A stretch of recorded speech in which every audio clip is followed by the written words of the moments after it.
പുറകോട്ട് നോക്കിയാൽ വീഴാൻ തക്കവണ്ണം തള്ളി എന്നുള്ളത് സത്യമാ. പക്ഷെ വീഴാതെ വണ്ണം താങ്ങിയ ഒരു കരമുണ്ട്.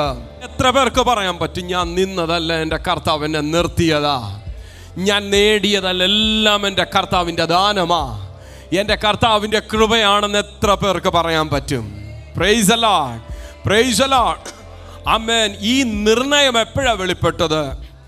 പൗലോസ് ശ്ലീഹയോട് ചോദിച്ചാൽ താൻ പറയും, കുട്ടികൾ ജനിക്കുകയോ ഗുണമോ ദോഷമോ പ്രവർത്തിക്കുകയോ ചെയ്യും മുമ്പേ തിരഞ്ഞെടുപ്പിൻ പ്രകാരമുള്ള ദൈവത്തിൻ്റെ നിർണയം. പ്രൈസ് ദി ലോർഡ്, ആമേൻ. കുട്ടികൾ ജനിക്കുകയോ പ്രവർത്തികൾ ഗുണമാകട്ടെ ദോഷമാകട്ടെ വല്ലതും ചെയ്യുകയോ ചെയ്യുന്നതിന് മുമ്പേ ഈ തിരഞ്ഞെടുപ്പ് മുൻ നിർണയം നമ്മുടെ മേൽ വെളിപ്പെട്ടിരിക്കുവാണ്.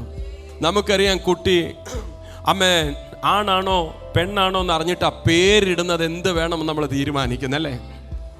കുട്ടിയുടെ പ്രവർത്തികൾ കണ്ടിട്ടാണ്, ആമേൻ ആമേൻ, എന്തിനോടാണ് താല്പര്യമെന്ന് അറിഞ്ഞിട്ടാണ് ഫ്യൂച്ചർ നമ്മൾ ചൂസ് ചെയ്യുന്നതല്ലേ.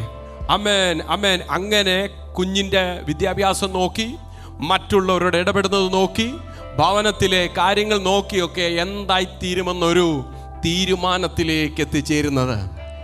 എന്നാൽ ദൈവവചനത്തിലെ വെളിപ്പാടിൽ പൗലോസ് ശ്ലീഹ പറയുകയാണ്, കുട്ടികൾ ജനിക്കുകയോ ഗുണമാകട്ടെ ദോഷമാകട്ടെ വല്ലതും പ്രവർത്തിക്കുകയോ ചെയ്യും മുമ്പേ തിരഞ്ഞെടുപ്പിൻ പ്രകാരമുള്ള ദൈവത്തിൻ്റെ മുൻനിർണയം.